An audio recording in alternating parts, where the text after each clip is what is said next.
안녕하십니까, 시골의사입니다. 주식, 채권, 환율, 즉 외환, 이 세 가지 요소들은 금융시장을 이끌어가는 삼두마차에 해당된다고 볼 수 있습니다. 따라서 우리가 경제 주체들은 개인 투자자든 혹은 기관 투자자든 주식이든 채권이든 부동산이든 어떠한 경제 행위를 하기에 앞서서 이러한 환율, 채권, 금리, 주식 이 세 가지 요소들에 대한 여러 가지 안목들과 판단력을 가지고 시장에 임해야 함에도 불구하고 우리가 주식 투자하는 개인 투자자들은 실제로 주가 차트에만 몰입하고 있는 것이 또 현실이 아닌가 생각합니다. 그러나 우리가 세세하게 남분을 보는 것뿐만이 아니라 숲을 크게 보는 눈을 필요로 하는 것이 실제로 경제를 보는 눈이라면 이런 어떤 채권과 금리의 주가의 함수관계 혹은 경제와의 함수관계에 대해서 한 번쯤 되돌아보는 시간이 필요하지 않을까 생각해서 오늘은 채권 전문가를 모시고 우리가 금리와 채권이라는 주제로 한번 말씀을 나눠볼 생각입니다.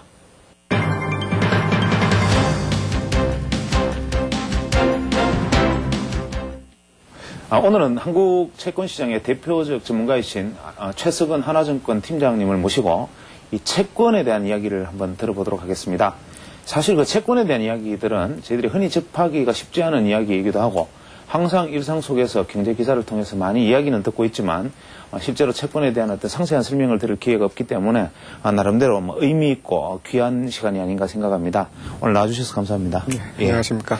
이게 채권이라는 것이 참 우리가 경제 주체들의 입장에서는 대단히 중요한 부분인데도 사실 우리가 막연하게 잘 모르는 부분들이 있습니다. 이게 최 팀장님께서는 이제 채권을 전문적으로 다루시는 채권 매니저시기 때문에 저희들이 이제 그 눈높이를 시장에서 일반 개인들의 눈에서 이제 눈높이를 맞추기 위해서 제가 좀 이게 어려우시겠지만 쉬운 용어로 설명을 부탁을 드리겠습니다. 네. 제가 먼저 질문을 드리기에 앞서서 간단한 기사를 제가 한번 읽어드려 보겠습니다. 네. 이게 이제 경제신문에 나왔던 기사인데 네.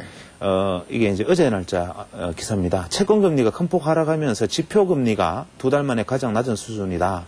공급 물량은 적은데 수요는 풍부한 수급 장세다.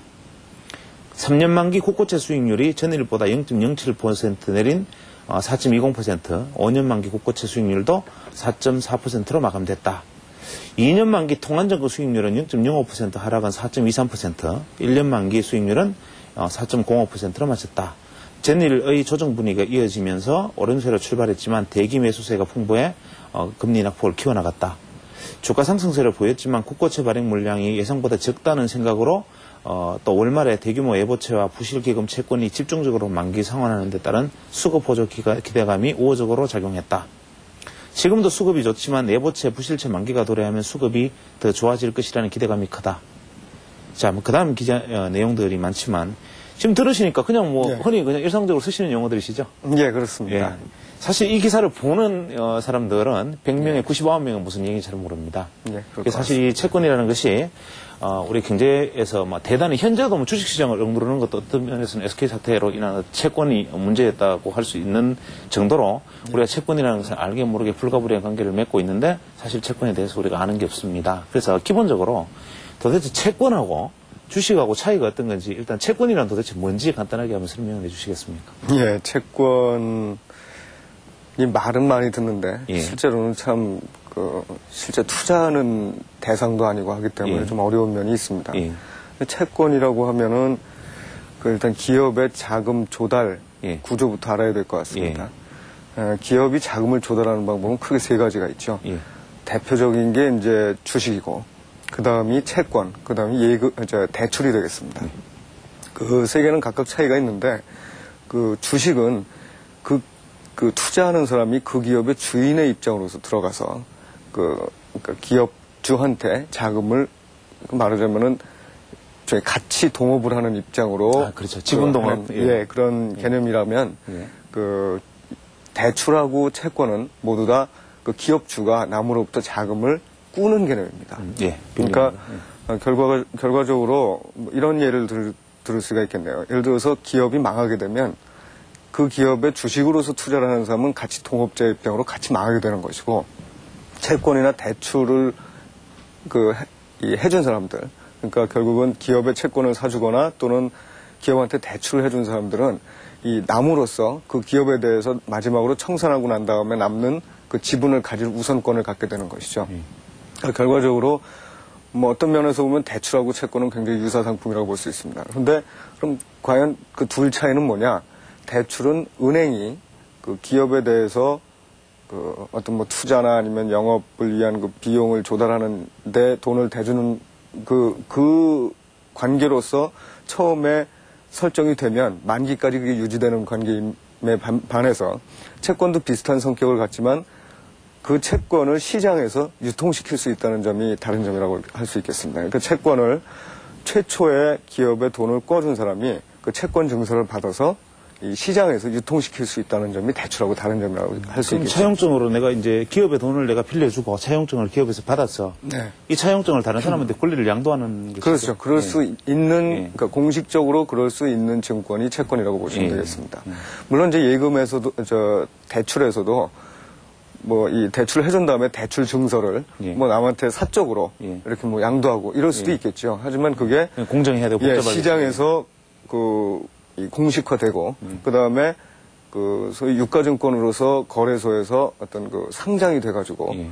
그러니까 서로 간에 이제 믿을 수 있는 관계를 형성시키면서 이 거래를 할 수 있는 증서가 바로 채권 증서가 되겠죠.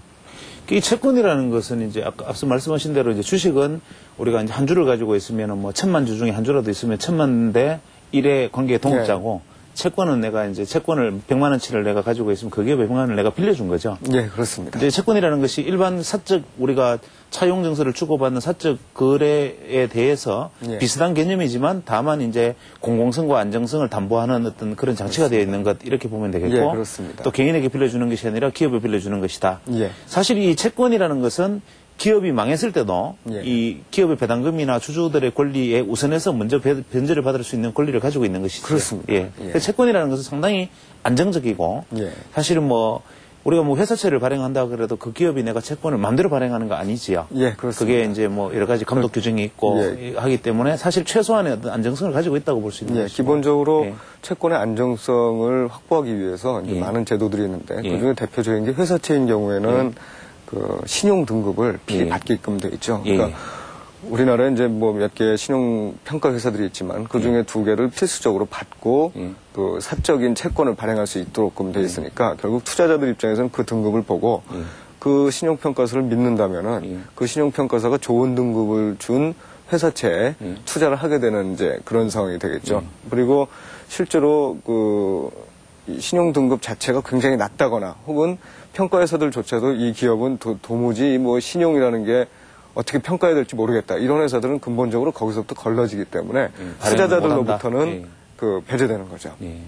그러면 이제 회사채의 경우에 네. 이제 회사채를 일단 생각을 해서 놓고 생각하면 회사가 개인에게 돈을 빌린 것인데 네. 그 회사채가 표면 금리가 이제 어떤 회사채는 A 기업의 회사채는 5%, 예. B 기업은 6%, 예. 뭐 C 기업은 3% 이렇게 이제 금리가 각자 다른데 예. 그 다른 것이 이제 현재 우리가 뭐 기존적으로 알고 있기는 증권협회에서 이야기하는 그 신용 등급에 따른 이 수익률이 정해져 있으니 거기에 따라서 공모를 하는 것이지요. 예, 예, 그렇습니다. 그래서 이제 그것을 공모를 했을 때 이제 살릴 사람이 많으냐 뭐 아니면 그 공모를 가담하는 사람이 적으냐 많으냐에 따라서 금리가 또 가상금리가 붙기도 하고 예, 물론 또 마이너스 금리가 붙기도 하고 언더다 오버다 뭐 이렇게 되는 것이죠. 예, 그렇습니다. 그 이제 투자자들 입장에서 우리가 직접적으로 채권 투자가 실제로 어렵고 우리가 이제 중개기관을 통하기 때문에 우리 네. 그 내용을 잘 모르긴 하는데 우리가 보통 채권 그러면 우리가 회사채를 생각하지만 채권이 우리 국채도 있고 그렇습니다. 공채도 있고 회사채도 있죠. 예, 예. 그 채권의 차이들은 그러면 뭐 국고채라면은 예. 뭐 국민주택 예. 국민주택기인가? 뭐 네. 그런 국민주택기금 뭐 그래 뭐 여러 가지 뭐 예. 국채들 국가에서 발행하는 거 예보채 같은 경우는 공채에 속합니까? 그렇죠. 공채. 예. 몇 가지 이제 그 채권, 아까는 제가 기업을 입장으로 예. 해서 사실은 이제 그 어떤 경제에서 가장 중요한 게 민간 부분이기 때문에 예. 제가 보기에는 그렇기 때문에 민간 부분에서 자금을 조달하는 걸 대상으로 했지만 예. 실제로 뭐 자금을 꾸려고 하는 의지가 있는 예. 모든 그 사람들 또는 예. 그 기관들 이런 것들은 다 채권을 발행할 수가 있습니다. 예. 물론 아까도 말씀드렸듯이 어떤 적정한 그 신용 등급이나 또는 이 적정한 수준의 그 공신력을 가진 기관들만 물론 발행할 수 있겠죠. 그래야만 또 시장에서 소화가 될 거고요. 예.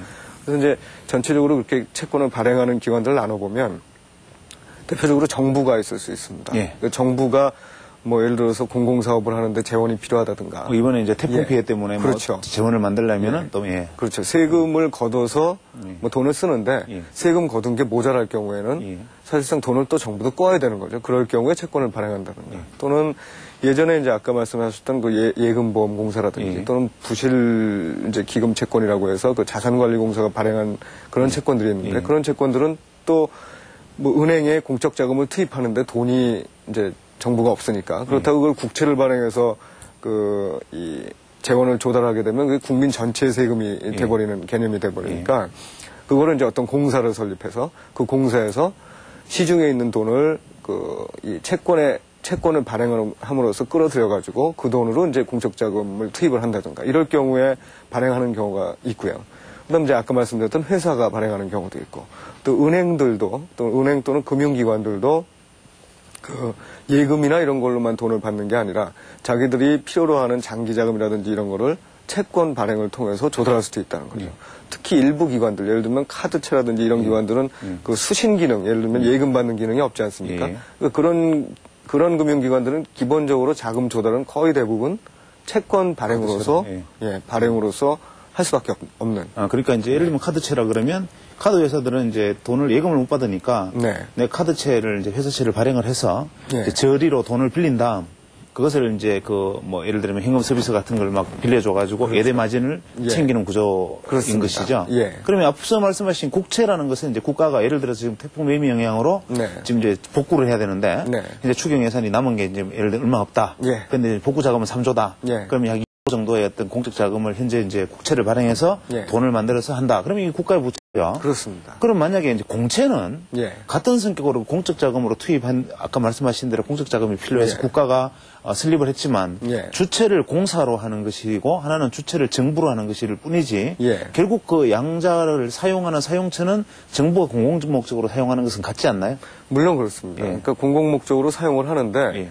그렇게 분리를 해놓는 근본적인 이유는 예. 정부의 채무와 그 공사의 채무를 분리함으로써 예. 정부 부채라는 그러니까 결국 정부 부채라는 거는 나중에 다시 갚으려면은 예. 뭔가 하여튼 세금을 걷어서 갚든지 아니면 또 채권을 발행해서 갚아야 되는데 실제로 공사나 뭐 이런 데서 특별하게 발행되는 채권은 나름대로의 어떤 사업성을 갖고 있단 말이죠. 예를 들면 공적자금 같은 경우는 공적자금이 투입된 이후에 그 기업이 살아나게 되면 그 기업이 돈을 갚으면 되는 거란 말이에요. 잘하면 갚을 수 있으니까. 그렇죠. 예, 예. 그러니까 그런 식으로 분리해 놓은 겁니다. 그래서 근데 그게 이제 안 갚아지면 안 갚아지면은 이제 그 정부가 보증을 한 경우가 있고 예. 보증을 하지 않은 경우가 있는데 예. 정부가 보증을 한 경우에는 정부가 대신 나와서 갚아줘야 되겠죠.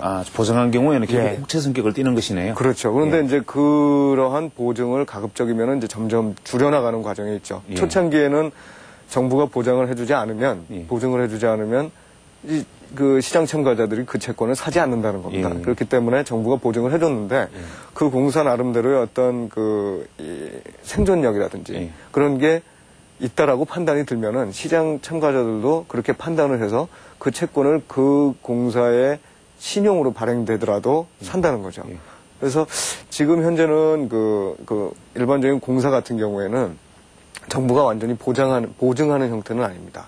예를 들면은 뭐 지금은 뭐 민영화가 또 많이 진행이 되어 있지만 중소기업관리공단이라든지 아니면 뭐 도로공사라든지 이런 식의 이제 공사나 뭐 이런 형태의 기업들이 나름대로 수익성을 갖고 자기 수익으로서 자기가 꾼 돈을 갚을 수 있는 구조가 되고 있기 때문에 실제로 보증을 해주지 않더라도 그 채권이 발행되고 시장에서 소화되고 하는 것이죠.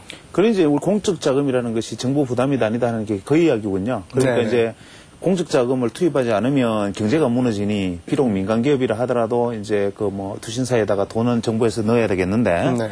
그것을 국채로 넣자니 정부에서 빚을 지는 것이니까 공사를 설립해서 넣어서 그 회사가 잘 살아나서 그 돈을 도로 갚아내면 참 잘된 선택이고 네. 만약에 이제 그 공사를 설립해서 했는데 그 공채를 모집해서 이제 해결을 했는데 그 여전히 회사가 못 살아나면 그 이제 모집한 공채는 공중에 뜨느냐 정부에서 대주느냐 뭐 이런 문제가 되는데 정부에서 보증한 부분은 결국 국민의 부담이다 이런 얘기죠. 그렇죠. 그래서 이제 국채는 나라가 망하지 않는 한은 살아남으니까 금리를 적게 줘도 사람들이 많이 살 거고. 네. 공채는 이제 혹시나 그 보정 안 된 것은 이제 금리가 비싸야 사람들이 유인돼서 그렇죠. 이제 우리가 보통 뭐 사채 시장에서 고금리에 물리는 것처럼 이제 그런 상황이 벌어질 거고. 예. 회사채도 이제 부실 회사채는 내가 뭐 10% 줄게 해야 되고 뭐 우량 회사채는 이제 3%만 줘도 되는 이런 구조로 가는 것이 예. 이제 채권이죠. 예. 앞서 말씀하신 듯이 이제 그럼 국채 그다음에 이제 공채, 예. 그다음에 회사채, 예, 회사채. 뭐 그럼 제가 말하면 사채가 되겠네요. 예, 그렇죠. 그럼 이제 그런 것이 되는데, 예, 예. 그럼 우리가 보통 이제 그 시장에서 주로 많이 듣는 이야기가 단기채, 장기채 이런 얘기를 듣죠. 예. 그러면 이제 우리가 장기채, 단기채, 그다음에 우리가 시장 실세 금리 이렇게 이야기하면, 예. 우리가 뭐 시장 실세 금리가 어떻게 되고 콜 금리가 어떻게 움직인다 그러면, 네. 콜 금리는 한국은행에서 단기적으로 은행에 빌려주는 금리를 예. 콜 금리를 할 거고, 예. 그럼 우리가 소위 말하는 실세 금리라는 것이 이 채권 금리를 얘기하는 것이죠.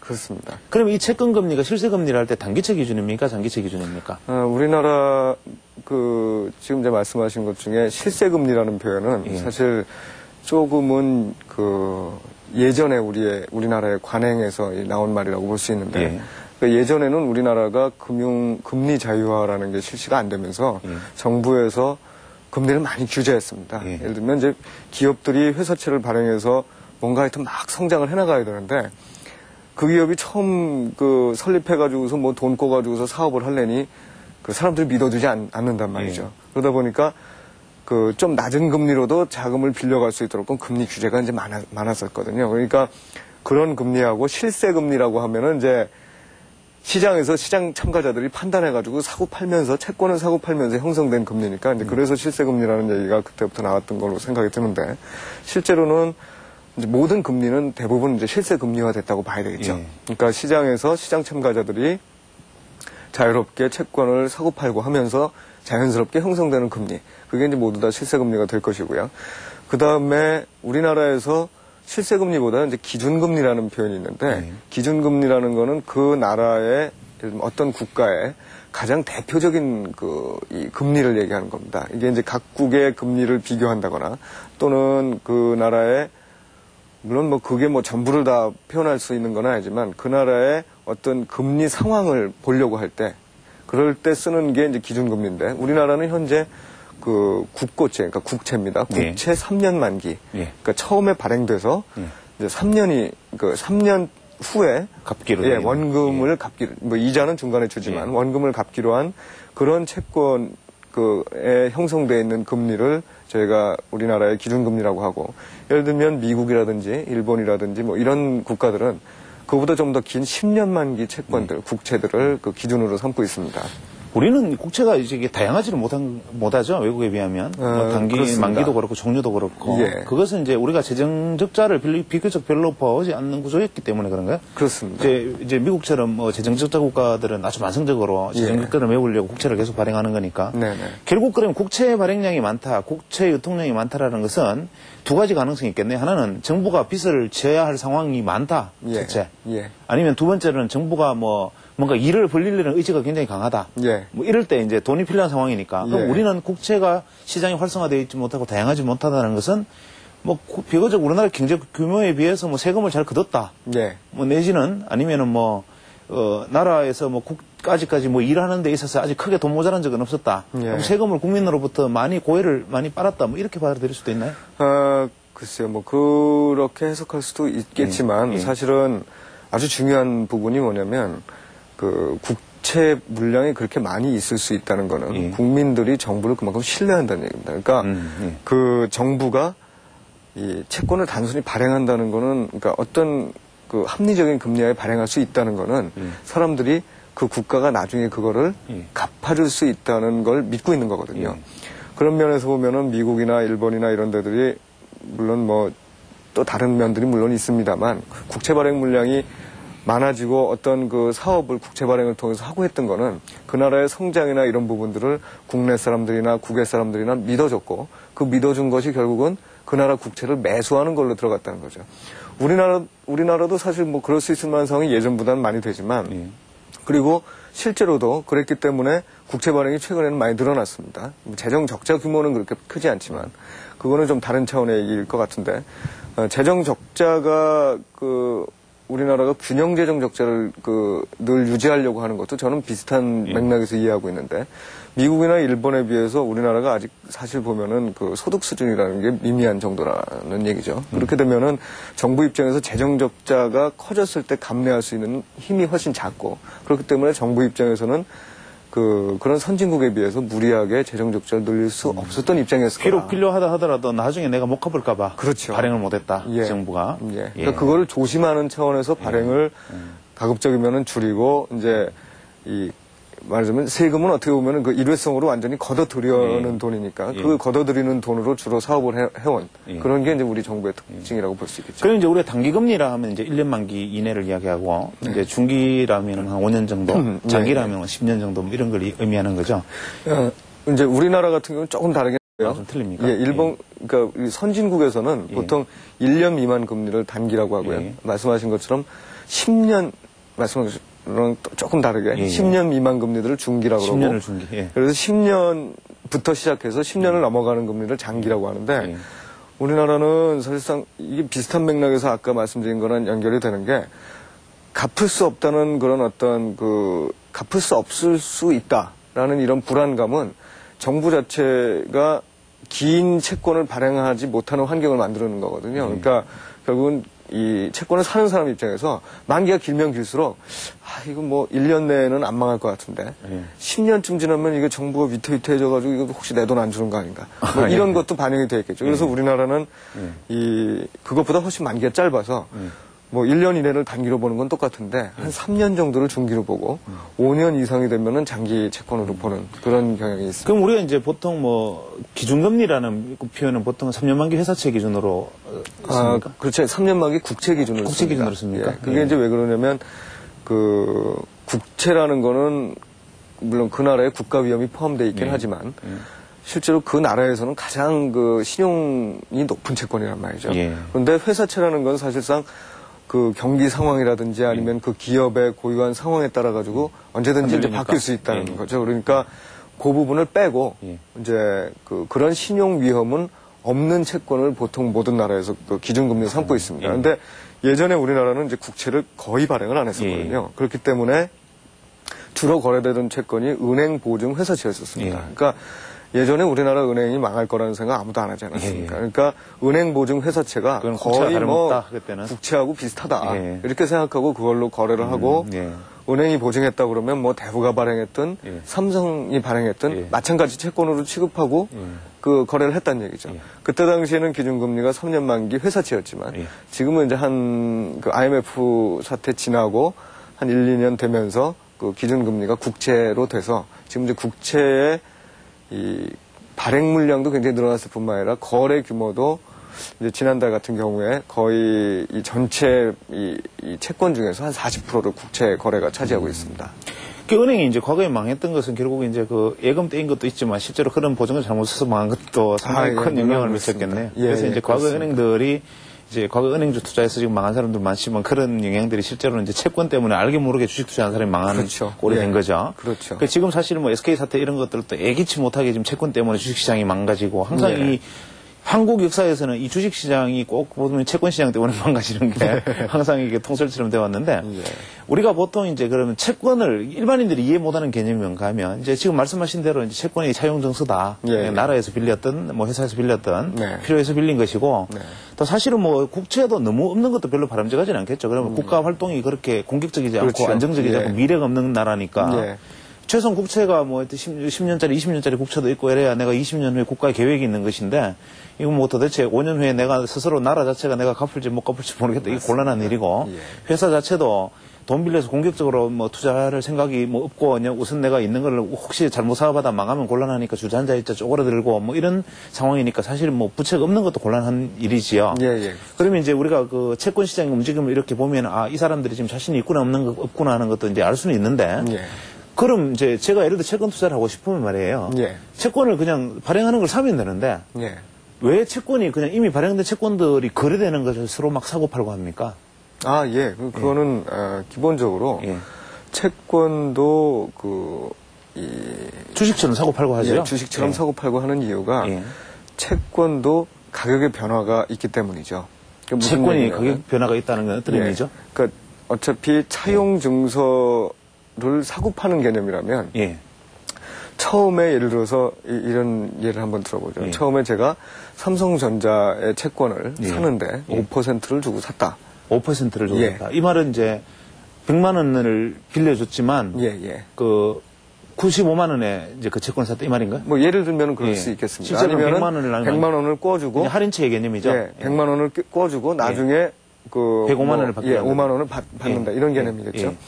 그런 식으로 처음에 이제 샀다고 생각을 해보란 말이죠. 예. 근데 한 달쯤 지나니까 자, 그럼 일단 삼성전자가 가정하죠. 예. 100만 원을 빌려주고 네. 105만 원을 받기로 하고 이제 채권을 샀어요. 예. 그래가지고요. 그런데 예. 한 달쯤 지나니까 예. 삼성전자 이제 시중 금리가 올라가지고 예. 삼성전자가 그때는 시장에서 채권을 발행하는데 남한테 돈을 꿀 때 예. 예를 들면 10%에 꿀 수밖에 없는 상황이다. 아, 이제 금리가 비싸져서. 예. 그러면은 예. 그 한 달 후에 예. 채권을 사는 사람은 예. 비록 만기는 그 사람보다 한 달 더 처음 샀던 한달 사람보다 길죠. 한 달 더 예. 길겠지만 예. 나중에 원금 받는 예. 시간은 하지만 나중에 110만 원을 받는다는 얘기 아니겠습니까? 한 달 상관으로 누구는 이제 이자를 5만 원 받고 누구는 이자를 10만 원 그렇죠. 받는 거죠. 그렇게 되면은 예. 그 먼저 산 사람 입장에서 생각을 하면 예. 아 내가 이걸 지금 예. 그렇게 오를 거라고 생각을 하면 예. 지금 남한테 넘기고 이제 5만 원 받는 권리는 넘겨버리고. 넘기고 예. 그다음에 내가 10만 원 그 받을 수 있는 권리를 나중에 사겠다. 아, 차라리 좀 쉬었다 그렇죠. 그때 사겠다. 예. 그럴 수 있겠죠. 그럴 수 이게 있죠. 결국은 그런 과정이 예. 그 채권 시장에서 계속 일어나고 있는 겁니다. 아, 계속 이제 그 그렇죠. 차이를. 그러니까 예. 금리가 앞으로 오를 거냐 내릴 거냐에 따라 가지고 예. 자기가 현재 갖고 있는 채권 예. 또는 뭐 그게 채권이 될지 아니면 뭐 그야말로 콜 형태로 뭐 운영을 하고 있을지 옵션처럼 뭐, 이제, 예. 예. 그런 뭐 어떤 상황인지 모르지만 예.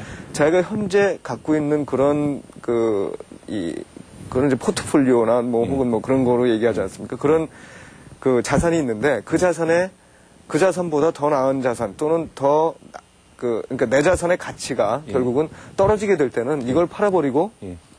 새롭게 다시 가치가 떨어졌을 때 살려는 그 욕구가 있을 테고요. 예, 그럼 경우에 따라서는 이제 105만 원의 권리를 샀는데 떨어질 것 같으면 더 사들일 수도 있는. 그렇습니다. 예, 그게 이제 예. 채권을 사고 파는 메커니즘이군요. 예, 그렇습니다. 그러면 우리가 흔히 말하는 채권 수익률 이렇게 말을 하지 않습니까? 네. 보통 이제 채권 수익률이랄 때 이 수익률은 어떤 것을 의미합니까? 채권 수익률은 사실 뭐 지금 금리하고 거의 비슷한 개념으로 쓰이고 있는데 예. 금리라고 그러면은 조금 더 광범위한 개념이 되어 있고요. 예. 채권 수익률이라고 그러면 그 채권을 샀을 때 예. 제가 만기까지 보유를 했을 때 예. 평균적으로 받을 수 있는 그 금리를 얘기하는 겁니다. 그러면은 채권이라는 것은 두 가지 성격이 있지 않나요? 예를 들면 내가 채권을 가지고 있을 때 그 네. 채권이 이제 보장하고 있는 금리가 있을 거고 예. 그다음에 채권 자체의 가격 차이를 이용한 거래에 의한 자산 자체의 어떤 그렇죠. 가격 차이에 의한 그 프리미엄이라고 표현하기도 좀 묘한데 예. 그 가격 차이에 의한 가격 폭을 또 수익을 내는 것이 있을 텐데 예. 그 수익률이라는 것은 그러면 사고 팔고 하는 과정에서 남긴 돈에 금리를 플러스한 그런 개념인가요? 그런 개념이라고 볼 수 있는데요. 예. 결국은 뭐 이렇게 그 좀 해석을 하면 될 것 같습니다. 채권을 사게 되면은 예. 나중에 이제 쭉 이자를 받고 원금을 받지 않겠습니까? 예. 이제 우리가 현재 가치라는 개념을 도입을 해야 되는데 현재 가치. 예. 현재 가치라는 건 결국 뭐냐면 미래에 쭉 이렇게 나한테 들어올 돈을 현재 이자율로 할인한 그런 개념 아니겠습니까? 예. 근데 현재 이자율이 올라가게 되면 내가 미래에 받게 될 돈의 가치는 사실 현재 따지면 점점 줄어들게 되는 예. 거죠. 그리고 반대로 현재 이자율이 그러니까 할인하는 금리가 예. 떨어지게 되면 예. 미래에 그러니까 받는 돈의 규모는 똑같지만 그 돈의 현재 평가한 가치는 올라가게 되는 것이죠. 그러니까 결국은 그 채권 투자자 입장에서 본다 그러면 그 금리가 올라가게 되면 채권의 가치가 떨어지게 되는 것이고 금리가 내려가게 되면 채권의 가치가 올라가게 되는. 쉽게 말하면 이 말씀이죠. 현재 가치로 할인된다는 이야기가 이제 나는 돈을 가지고 있는데 네. 이 돈이라는 것은 사실 가지고 있으면 쪼그라드는 것이니까 예. 이제 우리가 미래 가치 기준으로 생각할 때 이 돈이라는 것은 하여튼 무조건 움직여야 되는 것이죠. 예, 돈은 예. 그냥 내 주머니에 있으면은 5년이든 10년이 지나면 무조건 나는 이 가치는 그렇죠. 일단 적어진다고 생각되는 것인데 예. 이거를 예를 들어서 단순히 은행 예금을 맡겨놓으면 3%는 얻을 수 있는데 네. 채권 투자에서 2%밖에 못 얻는다면 이것은 손해를 보는 것이고 그렇죠. 채권 투자에서 만약 5%를 번다면 이익을 보는 것이라면 예. 이제 여러 가지 할인율이라는 개념이라는 것은 그냥 미래의 어떤 금리의 어떻게 예측될 것이라는 걸 우리가 추정해서 이제 그 채권을 투자하는 사람들이 현재가에 나는 얼마에 사고 팔았다 그러면 그 이제 미래에 얼마 될 것이라는 예측이 이제 녹아 있다 이 말씀을 하시는 그렇습니다. 그러면은 채권은 예를 들어서 이제 이런 부분에 손실이 나겠군요. 예를 들어서 미래 이자율이 나는 이제 그 높을 거라고 생각한다면 굳이 채권을 살 이유가 없는 것이죠. 그렇죠. 나는 채권 이자율이 나중에 금리가 높아질 건데 괜히 채권 사고 있다가는 바보가 되는 셈이니까. 그렇습니다. 그럼 금리가 나중에 낮아질 거라고 생각을 한다면 어차피 돈을 은행에 맡겨봐야 돈도 안 되는 거니까 한 5%, 6% 주는 채권을 사서 묻어놓는 게 좋은 투자가 되는 개념이 그렇습니다. 되니까 이 금리에 굉장히 민감하게 움직이겠네요. 그리고 결국은 그 금리가 내려갈 거라고 생각하면 지금 샀다가 금리가 내려간 이후에 결국은 그 시점이 되면 또 미래에 받는 돈의 가치가 올라가 버리게 되니까 시장에서 또 팔고 다시 금리가 올라갈 때까지 기다릴 수도 있는 거겠죠. 그래서 생각보다 많은 전략들이 채권의 종류가 뭐 여러 가지 이제 구분하는 방식에 따라서 여러 가지가 있겠고 뭐 장부채, 사채 나누고 또 뭐 심지어 여러 가지 이제 종류별로 뭐 복리다, 단기다 여러 가지를 이제 나눌 수 있겠지만 우리가 흔히 많이 보는 게 이제 CB, 뭐 BW, 뭐 CP, 뭐 이제 들어보면 이제 아주 머리 아픈 개념들이 굉장히 많은데 요즘은 채권들이 이제 혼합형이 많아가지고 뭐 이제 CP, BW 이런 것들이 많아졌죠. 그래서 이제 주식과의 어떤 혼합 형태를 이제 채권들이 점점 취해가니까 채권도 이제 복잡해진다고 볼 수 있는데 제가 만약에 오늘 이제 이후에 드릴 말씀이 많지만 않았으면 이 부분에 대해서 질문을 다 드리겠지만 이건 우리가 제가 PD선한테 부탁해서 이제 뭐 자막 처리하도록 하고 이제는 이제 그 좀 더 복잡한 내용을 한번 물어보도록 하겠습니다. 보통 우리가 채권이라는 것은 경기에 후행한다 그러고 주식은 경기에 선행한다 그러죠. 예를 들면 주가는 경기가 저점을 통과할 때 이미 주가는 올라 있고 채권은 경기가 저점을 통과한 것을 확인하고 이제 금리는 움직인다. 실제로 그렇습니까? 실제로 그런 현상이 많이 나타났었습니다. 최근에는 그런 그 간격이 상당히 좀 줄어들고 있긴 합니다. 그러니까 뭐 여러 가지 이유들이 있겠지만 제가 보기에는 가장 큰 이유는 그 인포메이션을 워낙 많은 사람들이 빠르게 획득할 수 있는 시대가 돼버렸단 말이죠. 그런 게 이제 이유가 되겠지만 아직도 그 주식은 경기에 비해서 조금 선행하고 채권은 경기에 비해서 좀 후행하는 이런 모습을 보이는데 그거는 본질적으로 채권과 주식과는 어떤 성격의 차이가 아닐까 싶습니다. 그래서 주식 같은 경우는 보면은 결국 이 배당 소득을 얻으려고 하긴 하지만 기본적으로는 시세 차익을 얻기 위해서 많이 투자를 하지 않습니까? 반면에 채권은 기본적으로 금리가 가장 우선시 된다는 거죠. 금리 소득이라는 게. 그러니까 그 주식에 투자할 때 사람들의 마음이라는 거는 좀 더 공격적인 것이고 채권을 투자할 때는 좀 더 보수적인 거라고 할 수 있겠습니다. 그러니까 결국 주식은 기업들이 동물적 감각에 의해 가지고 나중에 사람들이 많이 살 거를 예상하고 물건을 만들어내는 그런 투자를 하는 것과 비슷한 개념이라고 볼 수 있겠죠. 그렇죠. 그러려면은 거기서 장사를 하려면은 결국은 먼저 남보다 그 경기가 좋아지는 사인을 보기만 하면 보면 먼저 이 투자를 하게 되는 그런 개념이 될 테고요. 채권 같은 경우에는 사실상 그 이자 소득을 얻는 건 보수적 투자이기 때문에 경기가 다 지나간 걸 보고 난 다음에 의사결정을 내리는 이런 과정이 있는 것 같습니다. 근데 물론 그 실제로 경제적인 메커니즘을 보면 그 채권은 보수적인 투자이기 때문에 자금의 실제적인 그 수급 상태하고 굉장히 연관이 크거든요. 근데 경기가 저점을 형성할 때를 보면 채권 투자자들은 돈을 보수적으로 빌려주게 되고, 그다음 이제 이 기업을 하는 사람들 입장에서 보면은 돈을 보수적으로 꾸게 된다는 겁니다. 경기의 저점일 때.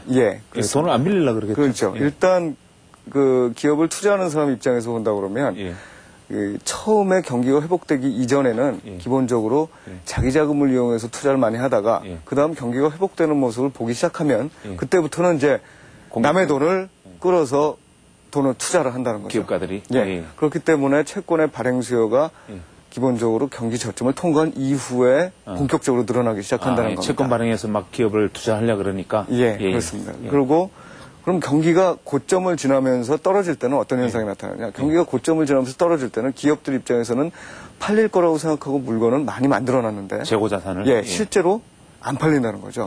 그렇게 되면은 그 재고 자산을 유지하기 위해 가지고 비용이 많이 들게 됩니다. 그래서 그때도 기업들이 그때는 설비 투자 자금이 아니라 자기의 그 소위 영업 비용이라고 해야 되나요? 그 오퍼레이션 코스트를 계속적으로 쓸 수밖에 없다는 거죠. 등치를 유지하기 위해서. 그렇죠. 이제, 예. 그러니까 그렇기 때문에 그 경기가 고점을 형성하고 어느 정도 지나갈 때까지 기업들은 자금 수요를 계속 한다는 거죠. 예. 그래서 금리는 그게 지나고 난 이후에 떨어지게 된다는 예. 겁니다. 물론 그런 이유 빼고 이 정책적인 측면에서도 이유를 좀 댈 수가 있습니다.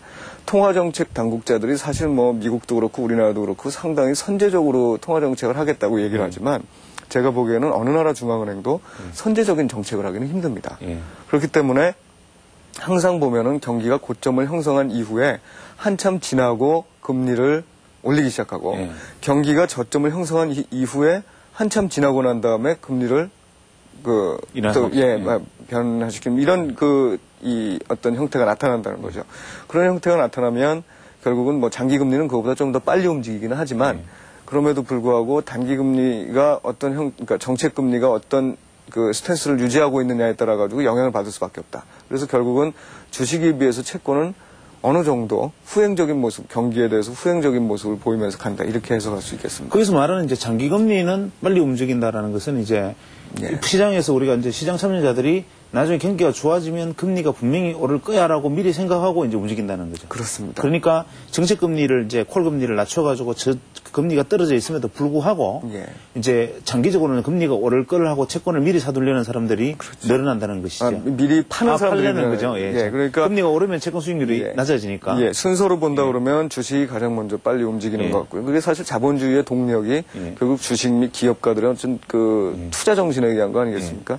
그래서 주식이 가장 먼저 움직이고 그 다음에 장기 금리가 움직이고 그 다음 제일 마지막에 움직이는 게 정책 당국이라는 거죠. 그럼 이 장기 금리가 단기 금리에 비해서 이렇게 올라가는 현상, 네. 소위 말하는 이 금리 스프레드, 예. 이게 이제 단기 금리는 낮은데 장기 금리가 먼저 움직이면, 예. 이거 이게 경기가 저점을 통과했구나라는 사인으로 받아들일 수도 있나요? 예, 그런 사인으로 받아들이는 게 특히 미국에서는 일반적입니다. 그래서 한국에서는 한국에서는 조금 그거보다는 일반적이지가 않은데 예.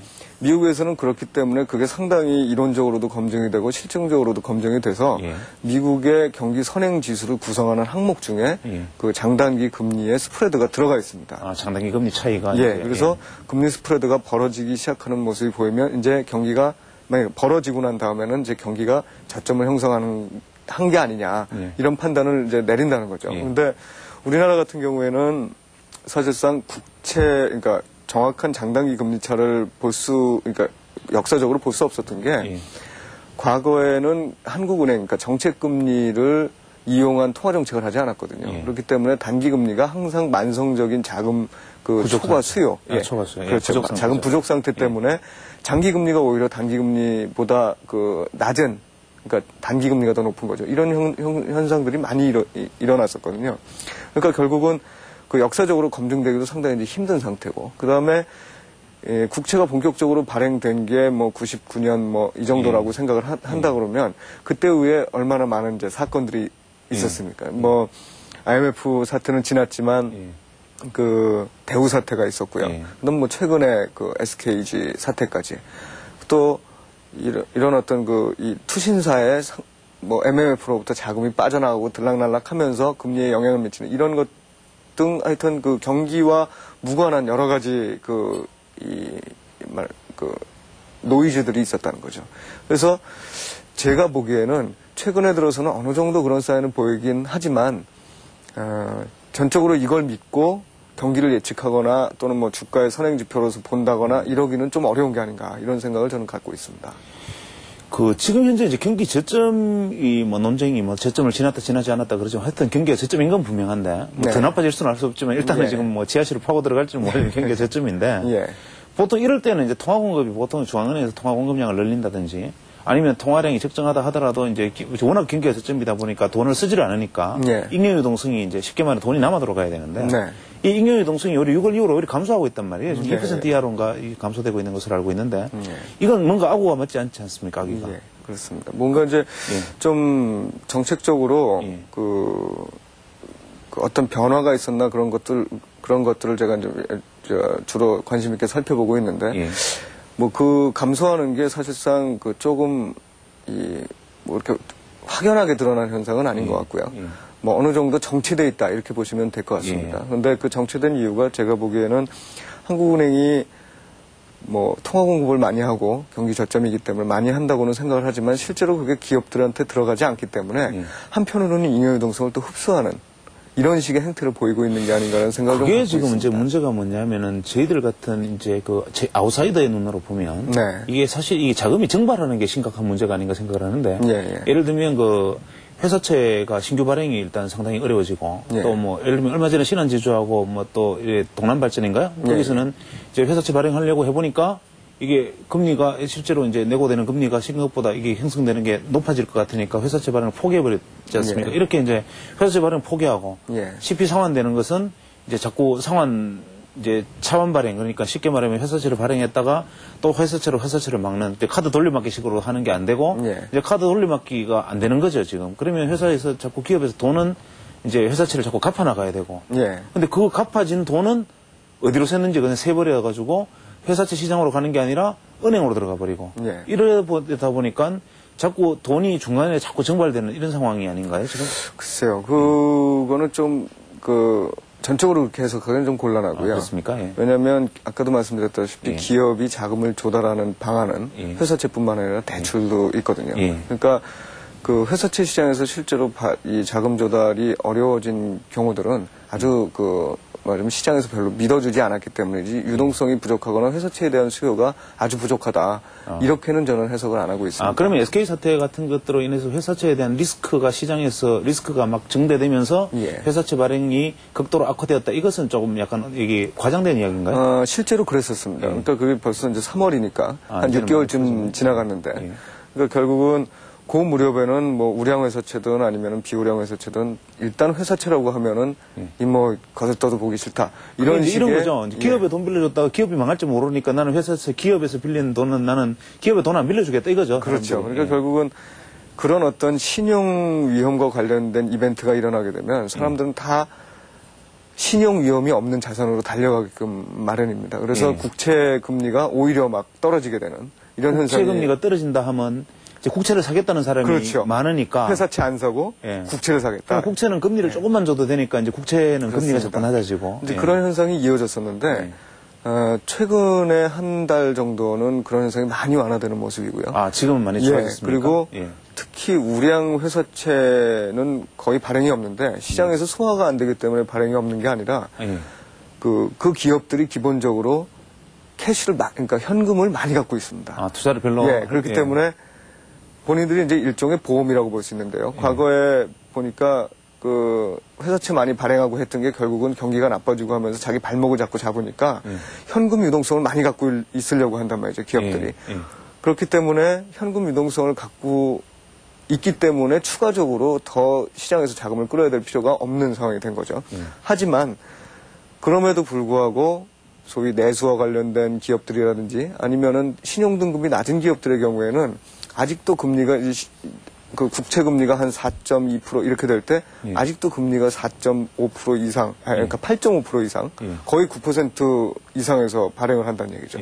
그러니까 좋은 기업과 나쁜 기업이 분리돼 있다 이렇게 보시면 되겠습니다. 그러니까 좋은 기업에 대한 그 채권 수요는 계속 꾸준하게 있는데 나쁜 기업들은 뭐 최근에는 조금 B급 기업들도 일부 좀 그 채권을 살려는 수요가 있지만 그 이하가 되는 뭐 더블 B급 기업이라든지 이런 데들은 사실상 그 채권에 직접 투자하는 어떤 그 기관 투자가들이라든지 아니면은 투신사에 돈을 맡기는 사람들 모두 다 거부한다는 거죠. 이걸 신용 스프레드라 그러죠. 예를 그렇죠. 들면 아까 이제 뭐 장단기 금리 스프레드와 같은 경우는 이제 단기채와 이제 장기채의 차이지만 신용 스프레드는 이제 AA 기업이나 BB 기업이나 차간에 예를 들면 우량 기업은 금리가 3%인데 뭐 예를 들어 불량 기업은 5%라면 신용 스프레드가 2%다 뭐 이렇게 이제 표현하는 거죠. 예, 그렇습니다. 그럼 이제 신용 스프레드가 확대되고 있다는 것은 극단적으로 말하면 시장이 아직까지도 기업을 바라보는 눈이 좀 삐딱하다 이렇게 볼 수 있습니다. 그렇습니다. 큰 회사 아니면 나는 못 믿겠다.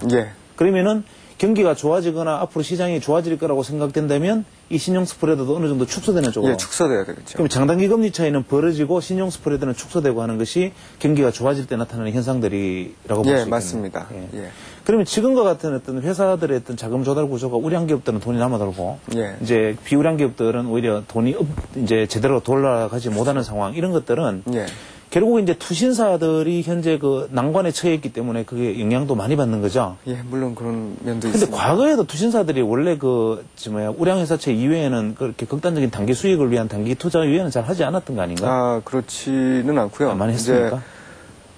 이제 몇 번의 이제 고비가 있었는데요. 예. 예를 들면은 그 과거에는 예. 거의 우리나라 회사채의 대부분을 예. 투신사들이 많이 예. 매수를 했습니다. 거의 다 물론 이제 그렇죠. 은행 신탁계 예. 정도 마찬가지로 했지만 투신사들이 많이 갖고 있었고 그게 이제 대우 사태를 거치면서 투신사의 그 회사채 평가 능력이라는 게 별 볼 일 없다. 이런 인식들을 투자자들이 많이 갖게 되었죠. 그러면서 처음부터 투신사에 돈을 맡길 때 니네들이 회사채에 아무거나 투자하는 이런 펀드에는 가입을 안 하겠다. 이런 이제 그 분위기가 형성되면서 그때부터는 초량 채권들만 채워가면서 운영을 하다가 그게 일정 시간 지나고 나니까 다시 또 그러면서 금리가 계속 내려오지 않았습니까? 그러니까 고금리 채권에 대한 수요가 또 생기기 시작한 거죠. 그래서 뭐 옛날만큼은 아니겠지만 그 비우량 회사채에 대한 그 수요도 조금씩 늘어나고 있는 상황이었습니다. 그러다가 이제 SKG 사태가 터지면서 또 한 번 그런 문제가 맞고 회사채보다도 더 큰 문제가 됐던 게 이제 카드채였죠. 그 카드채라는 게 사실은 그 카드 산업이 굉장히 발전하지 않았습니다. 근데 그 발전하는 와중에서 카드 산업이 우리나라 경제 전체에서 그러니까 갖고 있는 그런 이 비중보다 자금 조달을 너무나 많이 했다는 거죠. 정부에도 그거 책임져야 될 것 같아요. 경기 부양 때문에 막 돈 빌려서 카드 막 해가지고. 그래서 그 많이 발행된 카드채들을 주로 이제 또 투신사들이 다시 또 샀다는 겁니다. 그러니까 시장 자체도 카드채 규모가 너무 많았는데 투신사들은 그 시장에 있는 카드채 비중보다 더 많은 비중을 갖고 있었다는 얘기죠. 그러니까 투신사에서 어떤 문제가 발생되기 시작하면 당연히 카드채 문제가 발생될 수밖에 없는 이런 상황이 그럼 지금 이제 투자자들이 투신사에서 막 이런 식의 부실 채권 때문에 자꾸 속을 썩이니까 아이고 이제는 안 되겠다고 MMF에서 다 빠져나가서 은행에 MMDA로 가버리니까 이 MMDA 같은 은행에서 운영하는 거는 전부 국채 같은 게 아무리 보수적으로 이제 안전성 자산들만 운영하니까 그쪽에는 수요가 자꾸 늘고 이 투신사에서 주로 운영하는 부실 회사채는 수요가 점점 떨어지니까. 그럼 지금 팀장님 생각에는 만약에 위험 부담을 안고 있는 약간 안을 수 있는 분이라면 비우량 회사채에 지금 투자할 수 있는 적기라고 생각하십니까? 아직도 그렇지 않다고 생각합니다. 아직은 위험한 시장 리스크가 있습니까? 그렇게 생각을 합니다. 그건 이제 뭐 기본적인 저의 경제관이라든지 이런 거하고도 관련이 있는 건데요. 근데 지금 현상은 투신사들이 그렇다고 해서 무조건 다 비우량 회사채를 갖고 뭐 이런 거는 아니고요.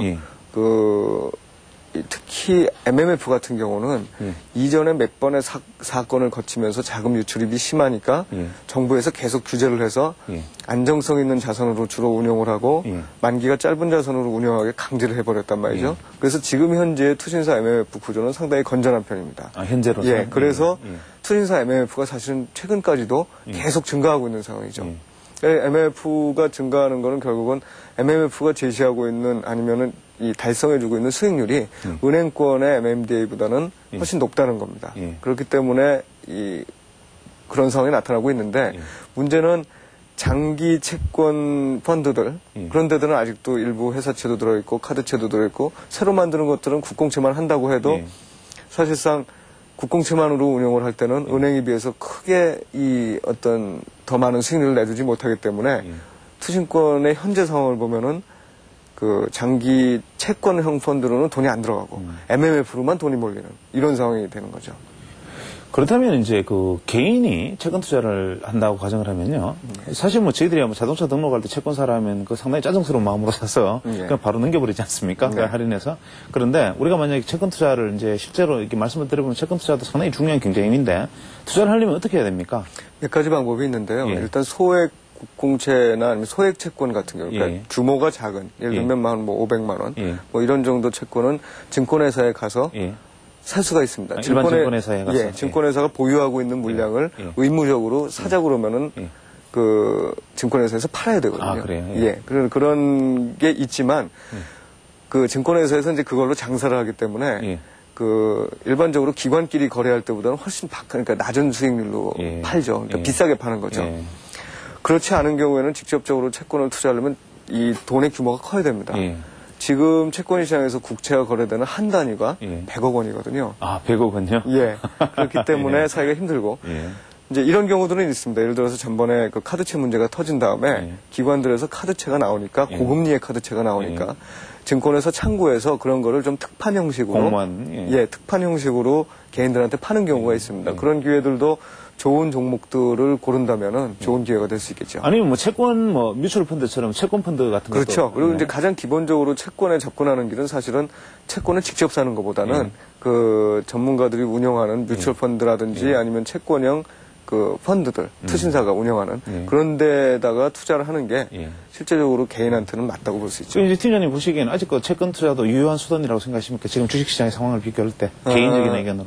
개인적으로요. 채권 투자 아직은 그래도 어느 정도의 그 룸이 있다고 생각을 합니다. 그렇습니까? 예, 그러니까 뭐 경기가 그렇게 쉽게 빠르게 회복되지 않는다면은 채권 금리가 지금부터 빠르게 오르지는 않을 거거든요. 그러니까 조금 더 떨어질 수 있는 가능성이 있다. 채권 금리가 그렇게 되면은 채권 펀드들의 수익률은 지금 일반적으로 시중에 형성돼 있는 그 금리보다 조금 더 높을 수 있다는 생각을 갖고 있습니다. 오늘 뭐 원래 나누어야 할 이야기의 분량에 5분의 1도 못 나눠서 다음에 한 번 더 모시고 이 채권에 대한 귀중한 이야기를 이어서 들어봐야 될 것 같습니다. 평소에 듣기 어려운 이야기 들려주신데 감사드리고 오늘 뭐 실제로 본 내용보다 이제 앞에 개념 설명하다가 시간이 다 흘른 것 같습니다. 다음에 꼭 한 번 더 초청 응해 주시면 좋겠습니다. 알겠습니다. 고맙습니다. 예, 감사합니다.